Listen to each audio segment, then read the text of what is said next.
Why, hello, all of you Magic lovers. Today we're going to be playing with new Magic cards, which is quite lovable. Is it? I mean, that's the only time that we have this is when I don't think it's work. Oh, well, That's a joke. I always think Magic is just fun. Yeah, me too. Yeah, this is a great job. High Thanks. five.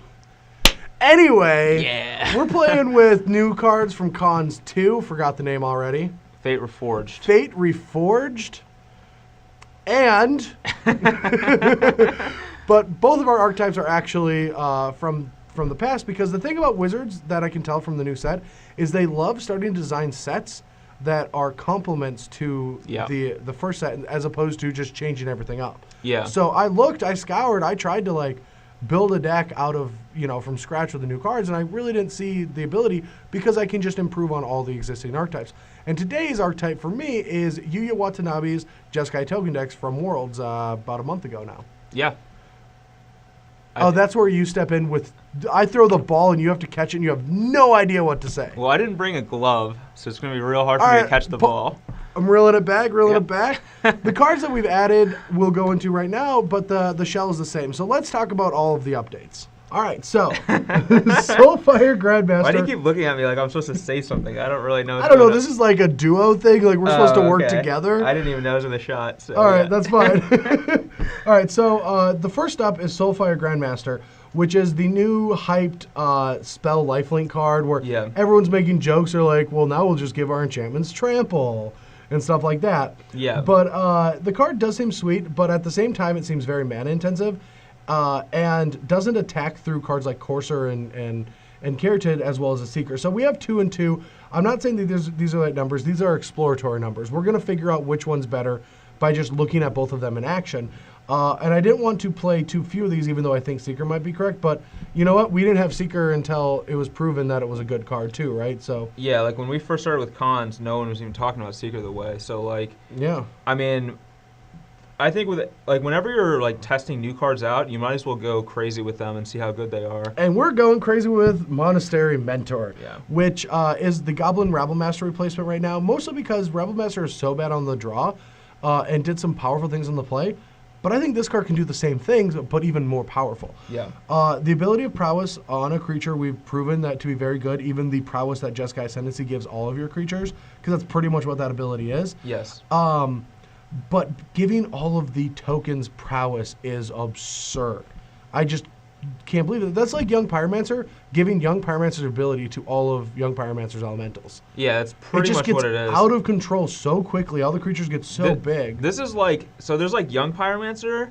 This is like crotchety old man Pyromancer. Yeah. he's like mastered his craft, but he's bitter, you know? Yeah. So, but yeah, it's like an exponential increase on Young Pyromancer. It's pretty sweet. I mean, I think it's the other way around because Young Pyromancer makes some crotchety old men. Wow, that's brutal right there. Ooh, shots fired. But you should have pulled out a Dylan Donegan token. Oh, I don't have one yet. Okay, well. He's the young blood. I mean, he just is pushing CVM out. Like, he is just jumping on CVM's turf so bad. Anyway, I cut a Razor Alarms because I'm not a big fan of this card. That's just one of my personal preferences with the card. Yep. We still have 4 Hordeling Outbursts because it's great. The core of the deck is Jeskai Ascendancy. I'm trying out 2 Wild Slashes as just a shock in the deck. Many times that I played in this format, I've been like, man, I just want shock. Now, I have seen the power, or I assume the power of the Phoenix. What's it called? I actually don't know. Yeah, Wild something Phoenix. No, whatever. The new Phoenix. Yeah. And it seems powerful. It's Flame something. Yeah, Flame, Stake, Strike. You know, Flame Charge Stake Phoenix. That's exactly it. We've got it. That might mean that Megasaur has to come back in the format just because the card seems so powerful, and these green-red decks probably are going to jump back up. You'll be seeing me play that with Todd in a couple days. 4 strikes because it's just the best 2-mana removal spell. Outside of Valorous Stance. Now, this is another one of our new cards, which I have 3 more in the sideboard. You'll see that once we get there. But the problem this deck had was it couldn't beat Rhinos and Coursers. Yeah. And this is perfect because it protects our creatures like Monastery Mentor from Hero's Downfall, but can also just kill these problematic creatures. So I have 1 in the main deck, since you see so many cards when you have Jeskai Ascendancy that it's just worth having. But we have the complement in the sideboard, so when we have to take out all our burn that's bad, we have really good spot removal to bring in. And this deck has never had good spot removal. Yeah, and just like a charm, like even if you draw it and your opponent doesn't have a creature with toughness 4 or greater, you can still like make your guy indestructible. Yeah, I mean, at worst, it just triggers prowess. Or make a prowess creature. Yeah, I mean, at worst, yeah, it triggers prowess, makes a prowess creature, gets you to loot. You can at least cast it. Yeah. All right, 2 charms is the numbers because I still just like 2 charm. They come out sometimes. They're powerful. They give you this huge life boost, but I don't like flooding on them in this deck. 4 Stoke because it is a free removal spell, and everyone knows how much I love 0 and 1 mana removal. As well as these 2 cards just go hand in hand. They're just perfect together. And then we bought our tickets. We're going on our vacation. We're treasure cruising. You know, I've always felt that cruises were like just insanely good value. They are pretty good value. You don't actually spend that much money, and you get to just be there on this awesome ship with like all this awesome, do all these awesome things. Yeah, I mean, just like, great value. Like, sit in your room and complain that the Wi-Fi doesn't allow you to play Moto. Yeah, that's. I mean, yeah. Yeah.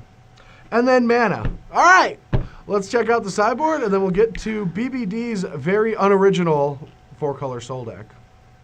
All right, so in the sideboard, we have a lot of the obvious cards this deck has played before: Erase, Glare, Negate, and Disdainful Stroke. But the changes are obviously with the new cards that I've said that I've really liked. But Wingmate Rock, you can take a control approach with this deck, but all the decks are used to the deck doing that. And you kind of had to before because all your creatures were so small and weak. Yeah. But now with Monastery Mentor, I feel like you can play this long game with that same strategy and just change it up, right? Like play counterspells and Valor Stance. And so like you can kill all these big creatures and have your own big creatures. And then so that makes Wingmate Rock just that much better in a deck like this. Along with Jeskai Charms and Jeskai Ascendancy, you don't really have to worry about the Wingmate Rock battles, right? Like you have all of your removal actually after sideboard can deal with their Wingmate Rocks, along with a lot of your things boost the power and toughness. So this is what we're going to be leaning on after sideboard in a lot of those green mid-range matchups, especially the matchup that we're going to be playing today. Other than that, there's not much to say. We've seen this deck before. We actually have not done a versus video with 4-color Soul, even though it's been deck now for a couple weeks. Like 2 weeks maybe. Yeah, but how much BBD and I grind, it's already old news. Yeah. We've already played against it a lot.